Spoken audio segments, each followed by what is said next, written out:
ద్వారకా తిరుమల నిజంగా ఎన్నిసార్లు వెళ్ళినా బోరు కొట్టదు ఫ్రెండ్స్. ఎందుకంటే ద్వారకా తిరుమల గాని తిరుమల కొండ మీదకి గాని వెళ్తే వైభోగమే. వెంకటేశ్వర స్వామి అంటేనే ఆ వైభోగం. ఆయన వైభోగం అంతా మనలో ఉన్నట్టు ఫీల్ అయిపోతాం ఏంటో మరి.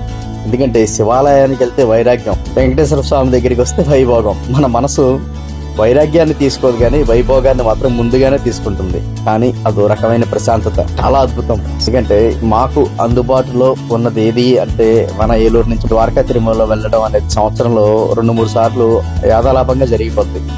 నా దృష్టిలో దైవ దర్శనాలంటే శరీరానికి మనసుకి రీఛార్జ్ స్టేషన్లే ఫ్రెండ్స్.